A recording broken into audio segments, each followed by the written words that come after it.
नमस्कार दोस्तों, आप सभी का स्वागत है हमारे चैनल एग्रीकल्चर एग्ज़ाम गुरु पर।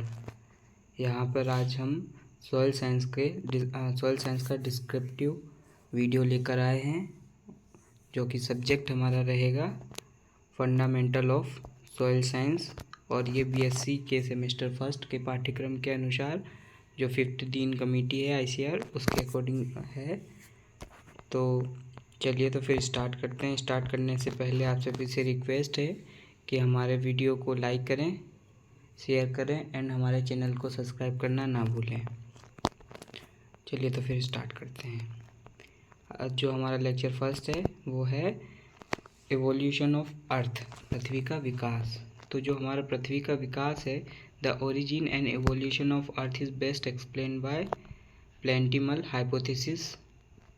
एंड जो पुट किसने दी थी ये, वो दी थी आपकी TC चैम्बरलेन ने और SF मोल्टन ने। ठीक है, ये कब दिया था? आपकी जो 19th सेंचुरी है उसमें दिया गया था। उसके बाद जो हमारी एक दूसरी हाइपोथेसिस थी नेबुलर, अगर हिंदी में बोलें तो नेबुलर परिकल्पना। ठीक है, तो हम सबसे पहले अपनी जो हाइपोथेसिस है प्लेंटिमल हाइपोथेसिस पढ़ेंगे। प्लेंटिमल हाइपोथेसिस में क्या बताया था?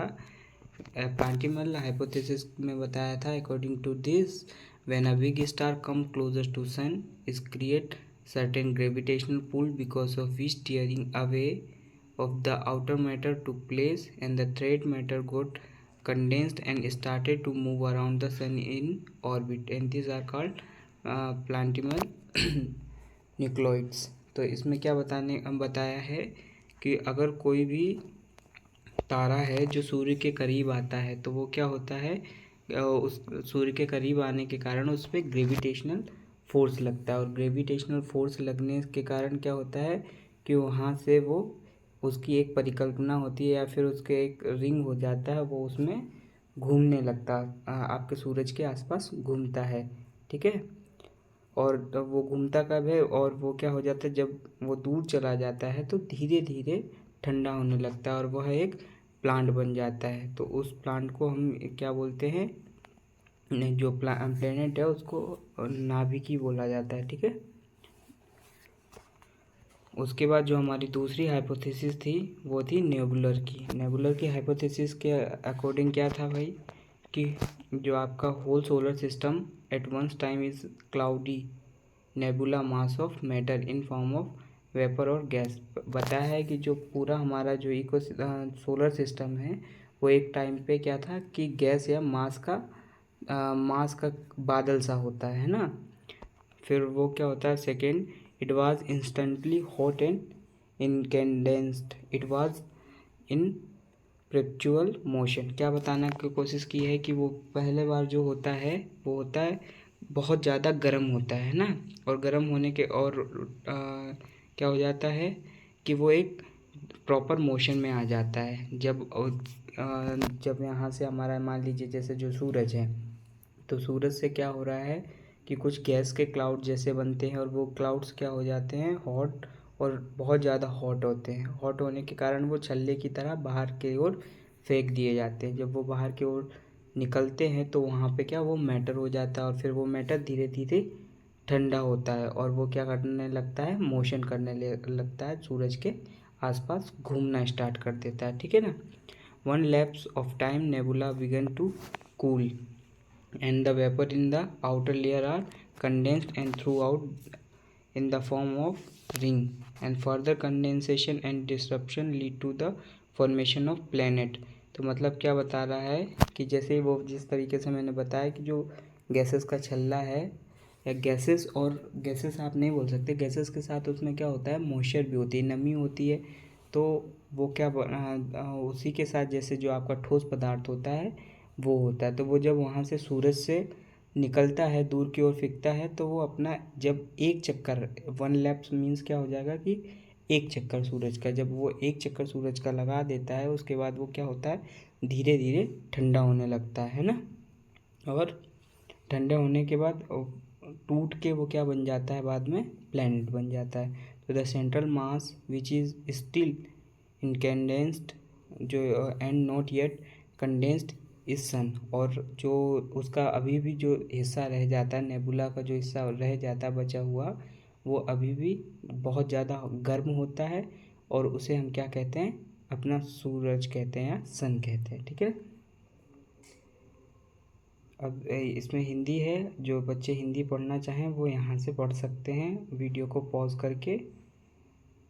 नेक्स्ट आगे हम चलेंगे स्फीयर ऑफ अर्थ। अगर हम स्फीयर ऑफ अर्थ की बात करें या पृथ्वी के क्षेत्र की बात करें, तो जो हम जियोग्राफिकली अगर देखा जाए, जो अर्थ है constituent of 3 sphere corresponding to 3 state of matter. तो बताया जाए अगर माने तो हमारा जो अर्थ है वो 3 मुख्य तत्वों से बना है।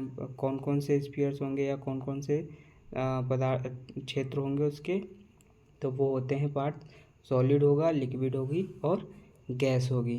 तो जो हमारा सॉलिड होता है उसे हम उस जोन को क्या बोलते हैं, तो सॉलिड जोन इज़ लिथोस्फीयर। जो हमारा सॉलिड जोन होता है उसको हम क्या बोलते हैं, लिथोस्फीयर कहते हैं। जबकि और जो हमारा लिक्विड जोन होता है उसको हम क्या बोलते हैं, हाइड्रोस्फीयर। और जो हमारा गैसेस फॉर्म होता है उसको हम बोलते हैं एटमॉस्फेयर। ठीक है, तो जैसे कि ये आपको दिख रहा होगा, तो जो अर्थ की क्रस्ट है, जिस तरीके से हमने यहाँ पे दिखाने की कोशिश करूँगा मैं, ये जो आपकी जो सरफेस है वो अर्थ क्रस्ट है। ठीक है, अर्थ क्रस्ट का ऊपर ही क्या होता है, जो हमारा समुद्र एरिया है जहाँ पे हमारा बहुत सारा पानी होता है, वो हमारा हाइड्रोस्फीयर कहलाता है। ठीक है, और जो उसमें जैसे जो हिस्सा है हम जिस पे रहते हैं, कोस्टल लैंड से या जो हमारा एरिया है सॉलिड लैंड है, उसको हम एटमॉस्फेयर कहते हैं। जबकि जो हमारी पृथ्वी है ये इसकी 3 लेयर होती हैं। कौन कौन सी लेयर होती है, सबसे जो ऊपरी वाली लेयर होती है हमारी, उसको हम क्या कहते हैं, अर्थ क्रस्ट कहते हैं। जबकि जो हमारी बीच की होती है, देखिए मैं इसको आपको डिफाइन दिखा देता हूँ ताकि आप ज़्यादा अच्छे तरीके से समझ सकें कि ये जो ऊपरी लेयर है इसको हम क्या कहते हैं, अर्थ क्रस्ट। ठीक है, जबकि इसके अंदर जो एक लेयर होती है, एक और लेयर होगी, ये जो ये दिखी हुई है ये वाली लेयर जो इसमें शो की गई, वो इस तरीके से गोली होती है, तो इसको हम क्या बोलेंगे, मेंटल। जबकि जो हमारी अंदर सबसे अंदर की सबसे अंदर जो होता है वो होता है कोर। और अगर इसकी हम डिस्टेंस की बात करें तो हमारे जो अर्थ क्रस्ट है वो कितना हो सकता है, उसका वो हो सकता है 5 से लेके 56 किलोमीटर तक, जैसे ये क्रस्ट का दिखाया है। जबकि जो आपकी कोर है वो 3500 किलोमीटर की होती है, और जो आपकी मेंटल है वो लगभग 2900 किलोमीटर की होती है। ठीक है,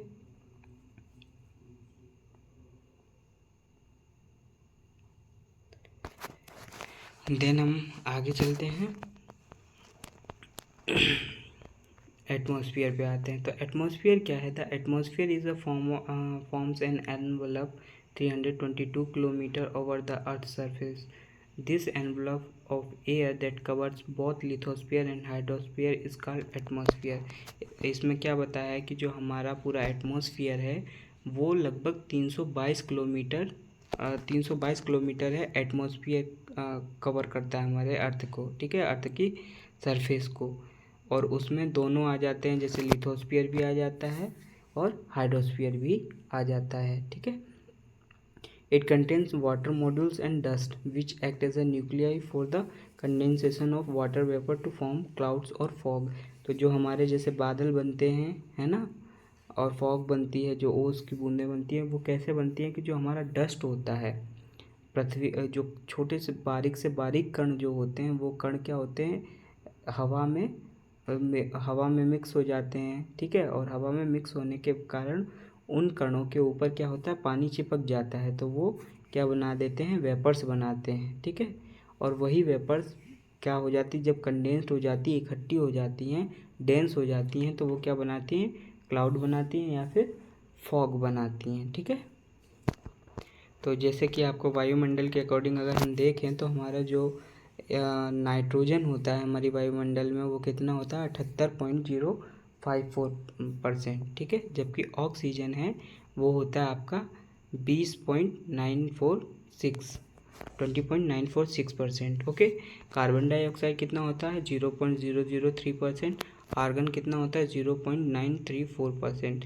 अब कार्बन डाइऑक्साइड का जो रेशियो है वो थोड़ा सा बढ़ गया है। ये 0.3 की जगह कितना हो गया, 0.4 के आसपास हो गया। कितना हो गया है, 0.04, ठीक है, इतना हो गया है ये कार्बन डाइऑक्साइड, क्योंकि हम आजकल बहुत सारे व्हीकल्स और अदर चीज़ें यूज़ कर रहे हैं, जिसके कारण कार्बन डाई का रेशियो बढ़ रहा है हमारी नॉर्मल एयर में, ठीक है।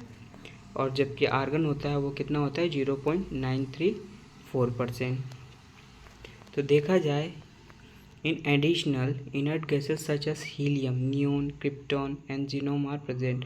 और जो हमारी और एडिशनल गैसेस भी होती हैं जो कि हमारे इसमें इन्वायरमेंट में या हमारे जो एटमॉस्फेयर है उसमें प्रेजेंट होती हैं। तो the water vapour content in atmosphere varies from place to place and time to time. Air become less dense with height until it gets too thin to support life. Atmosphere contributes only 0.3% weight to the earth। तो क्या बताया है कि जो हमारा earth surface है उसका अगर हम टोटल वजन नापें या वजन करें तो उसका खाली हमारा जो एटमॉस्फेयर है वो सिर्फ 0.3% जो खाली ग्रहण करता है, इसका वजन होता है एटमॉस्फेयर का। और ये क्या होता है कि जैसे जैसे हम ऊंचाई की अपनी जैसे जो पृथ्वी है, अर्थ है, उससे हम ऊपर की ओर जाते जाते हैं तो हमारा जो ऑक्सीजन का परसेंटेज है वो कम होता चला जाता है, और इतना कम होता चला जाता है एयर का परसेंटेज कि जहाँ पे आगे ऊपर जाके हम सांस नहीं ले सकते या फिर हम जीवित नहीं रह सकते हैं, है ना। देन और इसमें एक और चीज़ जैसे कि बताई है कि जो आपका वेपर कंटेंट्स होते हैं, जो आपका जैसे जैसे हमारी जो नमी होती है ना, तो वो क्या हो जाती है, नमी बोलो या फिर आप वाष्प बोल सकते हो। तो जो वाष्प है वो क्या हो जाता है, वेरी करता है जगह जगह पर। जहाँ पानी ज़्यादा होगा तो वहाँ पे अलग होगा, और समय के अनुसार भी टाइम टू टाइम, मतलब क्या सीजन के जैसे हमारे सीजन चेंज होते हैं तो उसके अनुसार क्या हो जाता है, और नमी कम ज़्यादा होती रहती है या वेपर्स कम ज़्यादा होते रहते हैं, ठीक है। उसके बाद हम आते हैं अपने अगले पॉइंट पे, हाइड्रोस्फीयर, जिसे हम क्या कहेंगे, जलमंडल। तो जो हमारा जलमंडल है वो कितना एरिया कवर करता है, 3/4। जो हमारी पृथ्वी है उसका जो 3/4 हिस्सा है वो किसके द्वारा कवर कर लिया जाता है, हमारे हाइड्रोस्फीयर या जलमंडल के द्वारा। जो सेकेंड पॉइंट है हमारा वो क्या रहेगा इसमें, the hydrosphere is 10 kilometre deep and occupy 70% of the earth surface. तो क्या कहा है कि जो हाइड्रोस्फीयर है वो 10 किलोमीटर तक गहरा और 70% लगभग अर्थ सरफेस का वॉल्यूम ऑक्यूपाई करता है, 70% को ऑक्यूपाई करता है। मतलब कहने का मतलब ये है कि ये 10 किलोमीटर ये अप्रोक्स रेंज है, ये बढ़ती घटती भी है, कहीं कम, बहुत कम, या कहीं बहुत ज़्यादा भी होती है, ठीक है। 15 किलोमीटर और उससे ज़्यादा भी जाती है। तो और देखा जाए तो जो हमारी पृथ्वी है उसमें 70 से 75% आप कह सकते हो क्या होता है, वाटर होता है ना।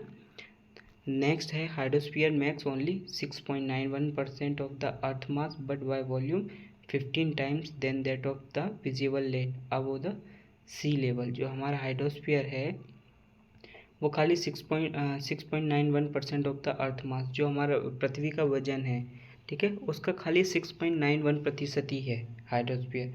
जबकि अगर वॉल्यूम देखा जाए तो घनत्व देखा जाए इसका जो वो कितना है, वो 15 टाइम है।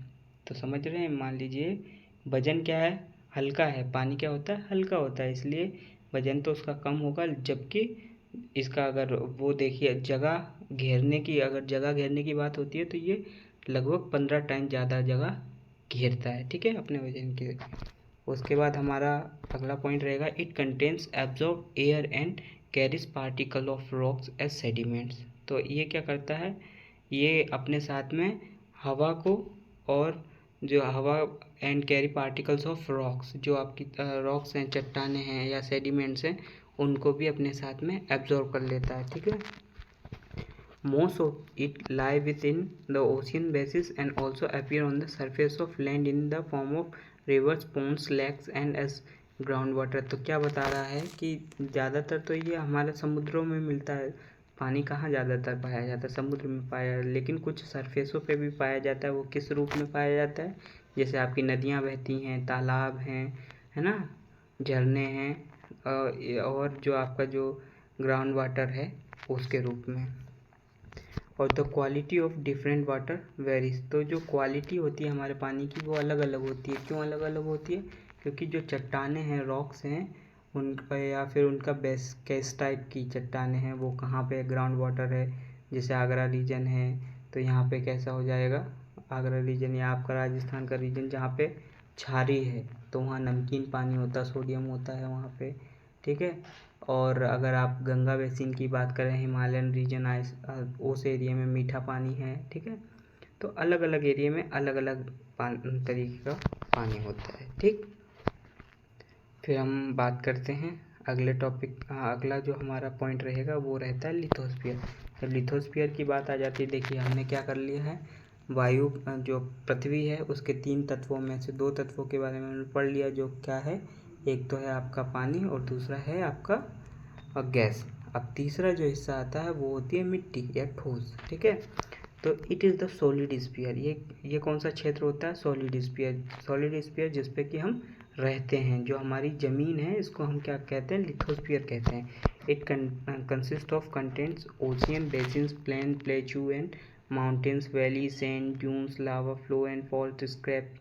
The interior of Earth consists of rocks and minerals. It's covered by the gaseous and watery envelopes. It amount to 93.06% of Earth mass। क्या है इसमें? सीधी सी बात हमें बताई गई है कि जो लावा फ्लो होते हैं या फिर आपकी जो खाई है, ये पहाड़ हैं, है ना, तो ये सारी चीज़ें इसके अंदर आती हैं, सॉलिड हिस्से के अंदर। और इसी के ऊपर जो हमारा हाइड्रोस्फीयर है, एटमॉस्फेयर, वो इसी के ऊपर होता है। ये पानी कहाँ होता है? चट्टानों के ऊपर। इसमें चट्टानें और सारे समतल एरिया सब कुछ आ जाता है जो कि ठोस होता है, ठीक है। देन अगर हम फिर बात करते हैं आपका, हाँ, और ये वजन की अगर बात करी जाए तो जो पूरी पृथ्वी है उसके वजन में सबसे ज़्यादा वजन किसका होता है? आपकी इसी पॉइंट ठोस का होता है, लिथोस्फीयर का होता है। वो कितना होता है? 93.06%, ठीक है। सबसे ज़्यादा किसका होगा? तो वो हो जाएगा आपका लिथोस्फीयर का। अगर मास देखा जाए, वजन देखा जाए, उससे कम किसका होगा? आपका हाइड्रोस्फीयर का 6 पॉइंट के आसपास। और जो सबसे कम होता है वो किसका होता है? हमारे गैसेस का, ठीक है, जिसको हम कहेंगे एटमॉस्फेयर, 0.03% के आसपास, ठीक है। नेक्स्ट बात आती है composition of earth crust.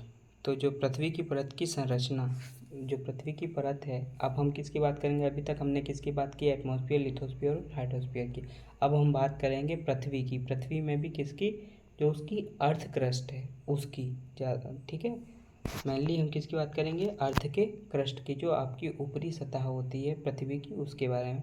Most of the hard naturally form substance of the earth is refers to the rocks. Out of 106 elements known, 8 are sufficiently abundant as the constituent of 98.6% by weight of the earth crust up to 16 metre, ठीक है। तो देखा जाए कि जो हमारी 16 metre परत जो होती है, हमारी जो सबसे ऊपरी सतह होती है पृथ्वी की या भूपपड़ी की, तो उसकी क्या होती है? वो 98.6%। अगर हम देखा जाए तो सिर्फ 2 एलिमेंट, टोटल एलिमेंट जैसे 106 हैं, उनमें से 2 एलिमेंट्स होते हैं, उनके द्वारा ही बनाई जाती है, ठीक है। मैक्सिमम हिस्सा किसके द्वारा? 2 होते हैं। कौन कौन से होते हैं वो? एक तो आपका हो जाता है सिलिकॉन और एक होता है ऑक्सीजन। ये 2 एलिमेंट्स हैं, ठीक। और ये बनी किससे होती हैं? ज़्यादातर चट्टानों से, ठीक है। Out of 8 element 2 are in greater abundant and compare to 3/4 of the total composition of the crust, ठीक है। तो ये क्या, जो जो 3/4 हिस्सा है वो इन 2 के द्वारा बनाया जाता है, और बाकी जो 6 हैं ये, और बाकी जो अदर 6 हैं बचा हुआ हिस्सा उनके द्वारा बनाया जाता है। फिर उसके बाद भी कुछ 1% बच जाता है, तो वो और जितने भी एलिमेंट्स हैं 106 में से 106 में से आप 8 माइनस कर दीजिए, तो जो आपके 98 होंगे उनके द्वारा 1% को, लगभग 1% को कवर किया जाता है, ठीक है। तो देखिए ये भी कितने टाइप के होते हैं, नॉन मेटेलिक, दो तरीके के होते, नॉन मेटेलिक और मेटेलिक। 8 में से जो 8 हैं, 8 में से 2 कौन से हो जाएंगे नॉन मेटेलिक, वो कौन कौन से होंगे, ऑक्सीजन, जैसे जो आपका ऑक्सीजन है ये नॉन मेटेलिक है, और ये सबसे ज़्यादा एरिया सबसे ज़्यादा कितना 46.60% वेट गेन करता है, जबकि जो सिलिकॉन है वो कितना होता है 27.72 से 27.72। जबकि आपके मेटेलिक्स की अगर बात करी जाए तो मेटेलिक्स के टॉप 2 कौन से हो जाएंगे, ये एल्यूमिनियम जो कितना होता है 8.13, जबकि आयरन कितना होता है आपका 5। फिर बात आती है तो कितने हो गए, देखिए 1 2 3 4, अब पांचवा कौन सा आ जाता है, कैल्शियम, वो कितना करता है, कितना वेट कंटेंट करता है 3.63% कैल्शियम पाया जाता है। उसके बाद सोडियम होता है, वो होता है 2.83%, ठीक है। देन आपका आ जाता है पोटेशियम 2.59%, ठीक। 4 तो ये हो गए और 3 आपके ये हो गए, 7 है ना। देन आपका क्या हो जाता है, फिर मैग्नीशियम आएगा आपका, 1 मिनट देखिएगा, ठीक। इस साइड में ये मैग्नीशियम 8वां कौन सा होता है, मैग्नीशियम, वो कितना होता है 2% के आसपास। बाकी जो अदर हैं जैसे कि क्रोमियम, निकल, लिथियम, क्लोरीन, फ्लोरीन, ये कितना कंटेंट करते हैं 0.012 लेके 1.41% तक, ठीक है। और टाइटेनियम में वो कितना कंटेंट करता है 0.41, hydrogen 0.17, carbon 0.12%, phosphorus 0.09%, sulphur 0.07%, magnesium 0.07%, barium 0.05%, strontium 0.02%, ठीक है। तो ये सारे मतलब कंपोनेंट्स हैं, ये जो एलिमेंट्स हैं ये एलिमेंट का परसेंटेज दिया गया है, जिससे कि जो हमारी 16 मीटर की जो परत होती है पृथ्वी की अर्थ क्रस्ट की, वो मैक्सिमम इनसे बनी होती है, ठीक है। फिर हम आगे बात करते हैं विथ जो without life there is no soil and without soil there is no life on the earth planet. तो ये एक स्लोगन है, आप बोल सकते हो। तो ये क्या है कि कहा जाता है कि बिना मिट्टी के जीवन संभव नहीं है, बिना जीवन के मिट्टी संभव नहीं है, ठीक है। तो अब फिर जब हम बात करते हैं तो सॉइल है आपकी जो मृदा है, जो मृदा होती है तो वो अर्थ के क्रस्ट पे होती है। तो वो मेनली 2 पार्ट्स होते हैं, उसमें क्या क्या होते हैं, एक ऑर्गेनिक और इनऑर्गेनिक, ठीक है। ऑर्गेनिक हिस्से ऑर्गेनिक आ जाते हैं, ऑर्गेनिक में क्या क्या आ जाता है, जो आपके प्लांट हैं, पेड़ पौधे हैं जे और एनिमल्स हैं, जो भी जीवित वस्तुएं हैं या जीवित चीज़ें हैं, वो चीज़ें जब डेड हो जाती हैं तो उनसे जो बचा हुआ मैटर रहता है वो सारा ऑर्गेनिक कहलाएगा। जबकि इनऑर्गेनिक में जो आपके खनिज लवण ये मिनरल्स आ जाते हैं, वो सारे के सारे क्या हो जाते हैं इनऑर्गेनिक के अंदर आ जाते हैं, ठीक है। तो अब जो मेन शब्द है सॉइल, अगर हम सॉइल की बात करते हैं तो सॉइल कहाँ से आया भाई, सॉइल का सॉइल लेटिन शब्द से निकला है, क्या जिसको कहते हैं हम सोलम, ठीक है। अब जो सोलम है, सोलम का मतलब क्या होता है, फ्लोर और या फिर ग्राउंड, ठीक है, फ्लोर या फिर ग्राउंड। तो फ्लोर जैसे कि आपका जो फ्लोर होता है आप जानते हैं मंजिल जिसको आप बोलते हैं, उस तरह की पूरी एक सतह या फिर ग्राउंड, ठीक है। फिर नेक्स्ट हम चलेंगे तो आते ही हमारे कंपोनेंट या फिर घटक, ठीक है। आप इसको देखिएगा, पॉज करके आप इसको आराम से देख सकते हैं, पढ़ सकते हैं। कंपोनेंट्स, कंपोनेंट की बात आएगी आपकी तो कंपोनेंट घटक मीन तो जब बात आती है तो हमारा जो सॉइल होता है वो क्या करता है कि mineral soils consist of 4 major components, है ना। तो हमारे जो 4 मेजर कंपोनेंट होते हैं, देखिए आपका जो मेजर कंपोनेंट है वो कितने होंगे, मैं यहाँ पे आपको ड्रॉ करके दिखा देता हूँ। जैसे कि ये हमारे जो 4 मेजर कंपोनेंट होंगे, पृथ्वी की जो सतह होगी उस पे जो मिट्टी होती है उसके कंपोनेंट की हम बात कर रहे हैं, ठीक है। तो इसमें इस तरीके से कुछ होगा, ठीक। 1 मिनट, आपको ये सही नहीं आया,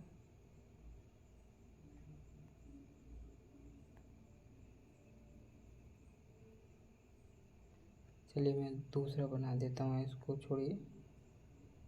ये देखिए,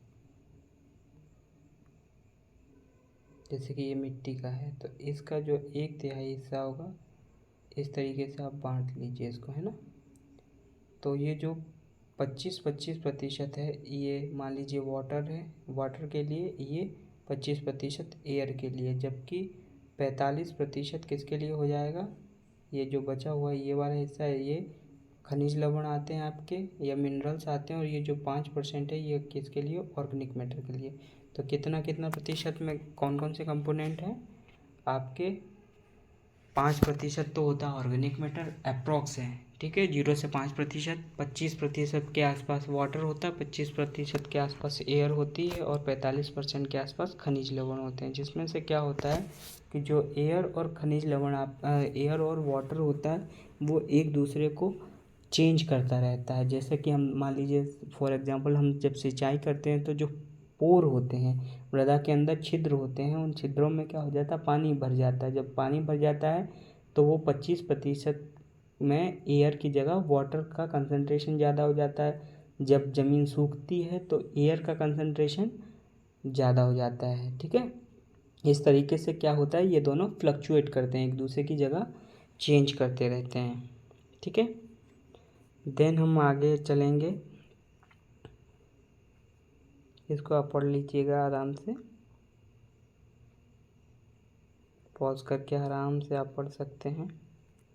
देन फिर हम आते हैं मिनरल मैटर पे। अब जैसे कि मैंने 4 पार्ट बताए, तो उसमें से पहला कौन सा आ जाता है आपका, खनिज लवण या फिर मिनरल मैटर। तो ये क्या किस टाइप का होता है, इनऑर्गेनिक होता है। सिंपल सी बात है, क्यों इनऑर्गेनिक होता है, क्योंकि इसमें कार्बन, हाइड्रोजन और ऑक्सीजन नहीं होते हैं, ठीक है।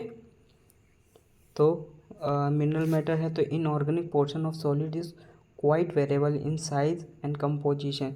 It is composed of small rock fragments and mineral of various kind rock fragments. तो इसमें क्या होता है, मिनरल मैटर क्या होता है कि जो चट्टानों के जो टूटे हुए हिस्से होते हैं या खनिज होते हैं, लवण होते हैं, उनसे ये बनता है, ठीक है। और इसकी अलग अलग साइज की चट्टानें, टूटने के बाद चट्टानें अलग अलग साइज़ की होती हैं। तो जो साइज होता है, अगर वो साइज जो पार्टिकल्स, जो टूटा हुआ हिस्सा है, अगर वो 2 से लेके 75 mm तक का है ना, इफ़ 2 to 75 mm का होगा तो उसको हम ग्रेवल या फिर पेबल कहेंगे। क्या कहेंगे, ग्रेवल या फिर पेबल, ठीक है। जबकि पत्थर कहेंगे, ठीक। वही अगर 75 से 250 mm का होगा तो हम उसे कोबल्स या फिर फ्लैग्स कहेंगे। क्या बोलेंगे, कोबल या फिर फ्लैग। कोबल्स जो होंगे वो राउंड होंगे, और पेबल्स होंगे वो कैसे होंगे, एकदम फ्लैट होंगे, ठीक है। देन अगर 250 mm से ऊपर का अगर वो हिस्सा है, टूटा हुआ हिस्सा होता है, तो हम उसको स्टोन या फिर बोल्डर्स कहते हैं, ठीक है। क्या बोलते हैं, स्टोन या फिर बोल्डर्स। जब बात आती है आपके सॉइल के पार्टिकल्स की, तो 2 से लेके 2 mm तक अगर साइज है पार्टिकल। अब हम क्या बोल रहे हैं, वो तो चट्टानों के हिस्से थे। अगर खनिज लवण के छोटे हिस्से होंगे तो वो कैसे किस mm से किस mm को होंगे, और उसको हम क्या कहेंगे। अगर जो आपके कण हैं, मिट्टी के जो कण हैं, उनका साइज 0.2 mm से लेके 2 mm तक है, तो हम उसे क्या कहेंगे, सैंड कहेंगे। और वो किस टाइप की सैंड होगी, ग्रीटी, ठीक है। वो कैसी होगी, ग्रीटी या फिर बड़ी सैंड कहेंगे, ठीक है, मोटी सैंड होगी। अगर वही साइज 0.02 से लेके 0.2 mm तक का है, तो अब हम उसे क्या कहेंगे, फाइन सैंड, ठीक है। फिर अगर वही 0.0002 से लेके 0.02 mm तक का है, तो हम उसे बोलेंगे सिल्ट। ये कैसा होगा, पाउडर जैसा होता है आपका, है ना। और अगर पार्टिकल का साइज 0.002 mm से कम है, तो उसे हम क्या कहेंगे, क्ले कहेंगे। क्या कहेंगे, क्ले, ठीक है। और यही जो प्रोपोर्शन होता है इनका, मतलब जो मिक्सचर, जैसे सेंट सेंट सिल्ट और क्ले, इन तीनों का मिक्सचर होगा, उसको हम क्या कहेंगे, सॉइल टेक्सचर कहेंगे, ठीक है। फिर यही चीज़ आप आराम से पढ़ सकते हैं, देख सकते हैं, ठीक है। मैं आपको समझाता चल रहा हूँ। देखिए, अगर हिंदी की बात की जाए तो उनको बजरी या कंकड़ कहेंगे, 2 से 75 मिलीमीटर वालों को, 75 से 250 मिलीमीटर वालों को, ठीक है।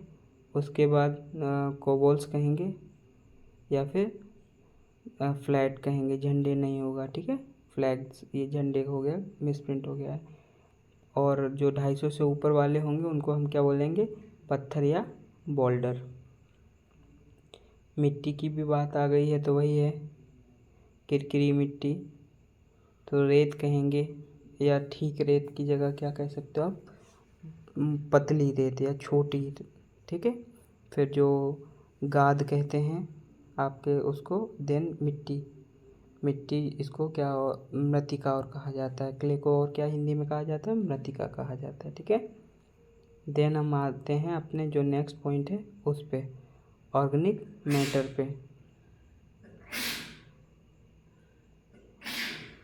ऑर्गेनिक मैटर क्या होता है, it comprises an accumulation of partially disintegrated and decomposed plant and animal residue and other organic compounds synthesized by soil microbes as the decay occur.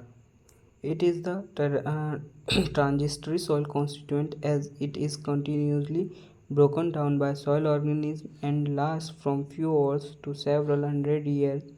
It requires maintenance by regular addition to the soil of plant and or animal residue. Organic matter contents vary from 1 to 6% by weight in the topsoil and very less in subsoil. In respect to soil productivity, organic matter play an indispensable role. तो मतलब क्या बताया है कि जो आपका organic matter है, जो कार्बनिक पदार्थ होता है, वो क्या होता है, कार्बनिक पदार्थ आपकी मृदा में 1 से 6% तक पाया जाता है। जनरली इंडियन सॉइल में बहुत कम पाया जाता है हमारा कार्बनिक पदार्थ, ठीक है। और कार्बनिक पदार्थ कैसे बनता है, जैसे कि मैंने आपको पहले ही बताया था कि जितने भी जो लिविंग थिंग्स हैं आपकी, जैसे पौधे हैं, एनिमल्स हैं, मनुष्य हैं, ठीक है, पशु पक्षी हैं, तो जब ये डेड हो जाते हैं, डेड हो जाने मर जाते हैं, मरने के बाद ये क्या हो जाते हैं, माइक्रो ऑर्गेनिज्म के द्वारा सड़ जाते हैं या गल जाते हैं। एटमॉस्फेरिक कंडीशन इनको फेवर करती है, तब क्या हो जाते हैं, ये किसमें, मृदा में मिल जाते हैं, ठीक है। और उसी वो मृदा क्या ह्यूमस बनाती है, और उसे ही हम क्या बोलेंगे, ऑर्गेनिक मैटर कहेंगे या कार्बनिक पदार्थ कहेंगे, ठीक है। आप देख लीजिएगा, आप लोग भी पढ़ सकते हैं इसको।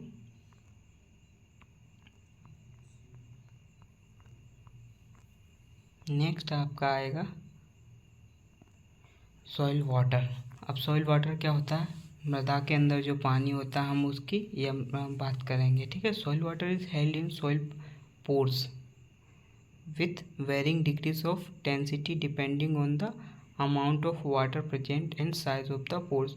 तो जो हमारा वाटर है वो किस में होता है, जैसे मैंने बताया था आपके जो पोर्स होते हैं उनके अंदर, ठीक है, छोटे छोटे छिद्र होते हैं जो पृथ्वी मिट्टी के अंदर, उनमें, ठीक है, उनके अंदर ये किसके साथ में, टेंसिटी के साथ, जो टेंसिटी के साथ, मतलब एक तरीके से आप ऐसा समझ लीजिए जो कण होते हैं उनके साथ ये पानी चिपका होता है या उनके अंदर भरा होता है ना।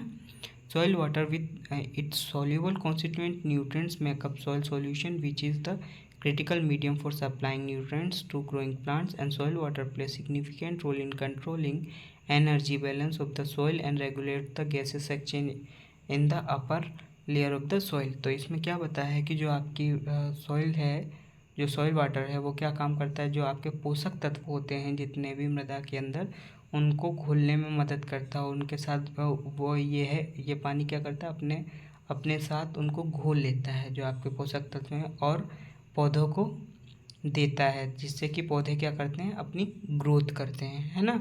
और एक और काम क्या करता है, ये एनर्जी को बैलेंस बनाए रखने में, जो आप उसके अंदर एनर्जी होती है उसको बैलेंस बनाए रखने में, और क्या करेगा, जो आपकी गैसेस हैं उनको एक्सचेंज करने में, जितनी भी आपकी गैस होंगी उनको एक्सचेंज करेगा।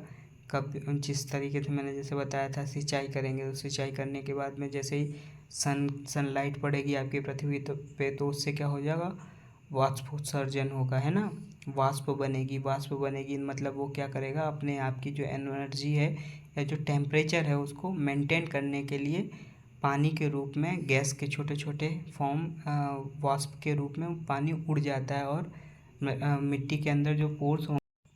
ठीक है, अब इसके बाद हम बात करेंगे अपने सॉइल एयर की। ठीक है, सॉइल एयर के अंदर क्या आ जाता है, जो हमारा सॉइल एयर होता है कि मृदा होती है, मृदा के अंदर जब क्या होती हैं, गैसेस भी होती हैं, जैसे कि कार्बन डाइऑक्साइड होती है, आपका नाइट्रोजन होती है ना, जो पोषक तत्व के रूप में भी काम करती है। तो the content and composition of soil air are determined by largely by the water content of the soil since the air occupies those soil pores not filled with water।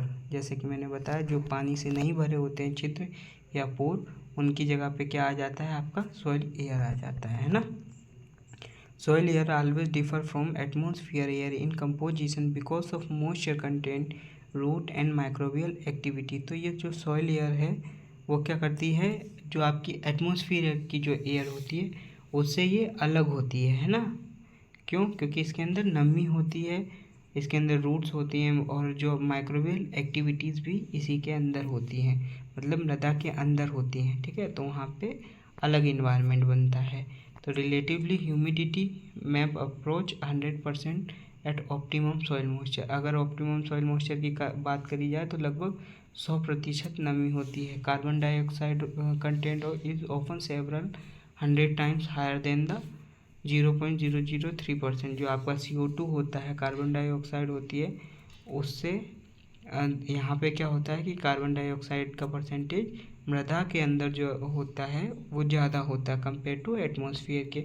Oxygen content की बात करी जाए, usually less than 20%, next case only 5 to 10%। तो क्या होता है, oxygen क्या होती है, यहाँ पे ऑक्सीजन कम होती है कंपेयर टू एटमॉस्फेयर। ठीक है, in case of low soil air, the diffusion rate of air into and out of the soil would be slow and this lead to unsatisfactory conditions for optimum plant growth। तो अगर जो पौधा है proper, अगर आपका diffusion नहीं होगा, मतलब गैसेस का आदान प्रदान नहीं होगा, तो क्या होगा, प्लांट ग्रोथ के लिए वो क्या हो जाएगा, अनसेटिस्फैक्ट्री हो जाएगा, प्लांट ग्रोथ नहीं कर पाएंगे, है ना। नेक्स्ट आता है हमारी जो सॉइल की परिभाषाएं। तो अलग अलग साइंटिस्ट ने हमारे अलग अलग परिभाषाएं दी हैं। तो जो डॉकोचेव थे 1900 में, उन्होंने एक पहली जो दी थी डेफिनेशन, वो क्या थी, soil is a natural body composed of inorganic and organic constituents having a definite genesis and a distinct nature of its own. ठीक है, तो ये आप आराम से पढ़ लीजिएगा। ठीक है, soil is a natural occurring body that has been evolve owing to combined influence of climate and other organisms acting on parent material as conditions by relief over a period of time। Jenny ने जो दी थी 1941 में दी थी। ठीक है, then soil is a, जो SSCA के द्वारा जो डेफिनेशन दी गई थी वो है, soil is the unconsolidated mineral matter on the surface of the earth that has been subjected to and influenced by genetic and environmental factor of parent material, climate, macro and microorganism and topography, all acting over a period of time and producing a product that is soil that differ from the material from which it is derived in many physical, chemical, biological and morphological properties and characteristic। ये क्या है, हमारा SSCA के द्वारा दी गई है। ठीक है, उसके ये कब दी गई थी, 1970 में। तो ये जो देखिए, मिट्टी की परिभाषाएं हिंदी में भी हैं, तो आप इनको आराम से पढ़ लीजिएगा और इसमें कुछ त्रुटियां हो सकती हैं तो उसे आप बुक से ज़रूर करेक्ट करना। ये आराम से आप देख लीजिए ताकि आप पॉज करके इसको पढ़ सकें। ठीक है,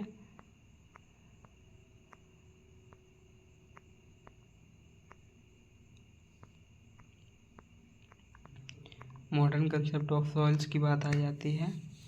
तो knowledge about soils come from two basis sources, farmer experience based on centuries of trial and error and scientific investigation of soils and their management. तो अगर मॉडर्न कंसेप्ट की हम बात करें तो वो मिट्टी की जो आधुनिक अवधारणाएं हैं वो कैसे आई हैं, जो किसान हैं उनके कार्य करने से और उनके एक्सपीरियंस से, और दूसरे जो हमारे वैज्ञानिक हैं उनकी रिसर्च से, उनके द्वारा रिसर्च की जाती हैं उनसे मिली हैं। ठीक है, तो इसको आप इजीली पढ़ लीजिए। From the dawn of agriculture cultivation recognize good soils being attracted to fertile soils of river valleys. क्या कहने का मतलब है कि जो अच्छी सॉइल्स होती हैं वो जो मृदा की तराई मृदा होती है वहाँ पर जो वैलीज होती हैं वहाँ पर पाई जाती है ना। और जैसे दूसरा है more than 42 centuries ago China use as a smectite soils map as a basis for taxation. तो पहले जो 4200 सेंचुरी में जो चाइनीज़ थे वो क्या करते हैं, टैक्स के लिए इसका इस्तेमाल करते थे। ठीक है, फिर होमर क्या बताया था, about 1000 BC refer the use of manure on the land. जो होमर थे उन्होंने बताया था कि भाई साहब आपको जो मैन्योर्स को देना चाहिए लैंड पे, ठीक है, जिससे कि अच्छी प्लांट ग्रोथ हो सके। Early Greek and Roman writers describe farming system that involves leguminous plants and the use of ash and sulphur as soil supplements. तो लेग्यूमिनस प्लांट्स में सल्फर और जो राख होती है, एसेस होती हैं, उनका उपयोग करना बताया था। ठीक, तो ये आप पढ़ सकते हैं आराम से। नेक्स्ट है अर्ली साइंटिस्ट इन्वेस्टिगेशन। अब फिर जो अभी जनरल अर्ली देखा गया है तो वो जो फ्रेंच एग्रीकल्चरिस्ट थे JB Boussingault prove that air and water were the primary source of carbon, hydrogen and oxygen in plant tissue. तो बताया जो जो बॉसिंगोल्ट हैं इन्होंने क्या बताया कि कार्बन, हाइड्रोजन और ऑक्सीजन के लिए ये क्या होते हैं, स्ट्रक्चरल प्लांट्स होते हैं। ठीक है, स्ट्रक्चरल होते हैं, बॉडी का जो स्ट्रक्चर होता है वो इन्हीं के द्वारा बनाया जाता है। तो उसके लिए क्या है कि प्राइमरी सोर्स कौन होंगे इन तीनों के लिए, तो या तो ये किससे बनेंगे, पानी से और हवा से। ठीक है, फिर जर्मन केमिस्ट थे जस्टन वॉन लाइविग, उनके द्वारा क्या बताया गया, crop yields were increase by adding minerals और inorganic elements to the soil. He propose that the mineral element in soil and is added manure and fertiliser are essential for plant growth. He disprove the humus theory.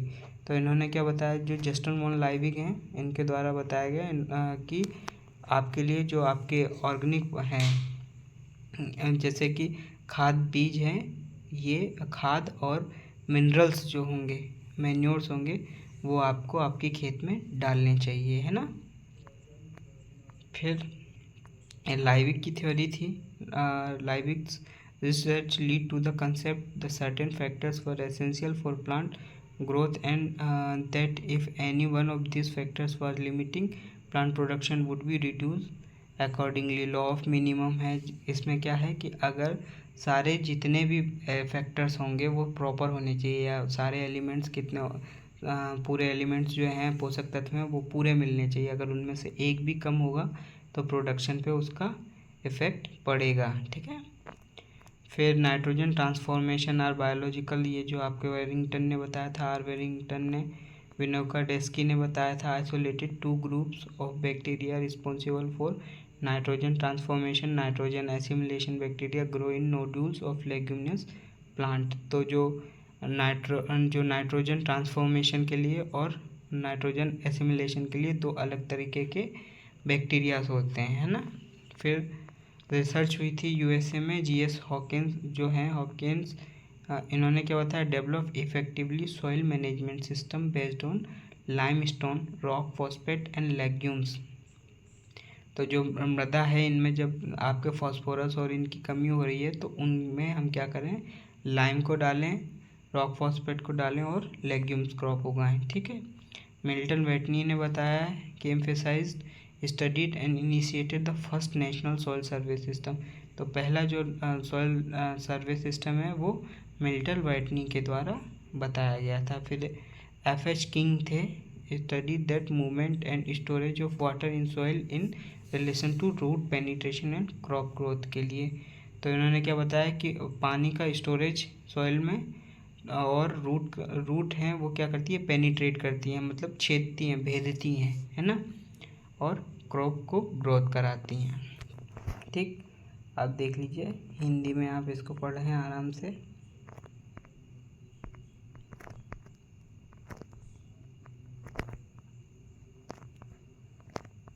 फिर बात आती है हमारे branches of soil science की। तो branches of soil science कौन कौन सी हैं? पेडोलॉजी है। ये पेडोलॉजी क्या होती है? पेडोलॉजी में हम मुख्यतः 3 चीज़ों पे ध्यान देते हैं कि जेनेसिस, सर्वे एंड क्लासिफिकेशन। तो कि जो मृदा है उसकी उत्पत्ति कहाँ से हुई, इस क्लास जो हमारी शाखा होती है, इस शाखा के अंदर हम पेडोलॉजी के अंदर मेन चीज़ क्या, हमारी मृदा की उत्पत्ति कहाँ से हुई, है ना, और उसका वर्गीकरण कैसे हुआ और वो कहाँ कहाँ पर पाई जाती है। ठीक है, ये है इसका मेन। देन आप बाकी तो आप इसी से पढ़ ही लेंगे।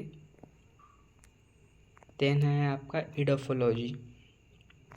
तो the scientist that deals with influence of soil on living things particularly plants including man's use of land for plant growth।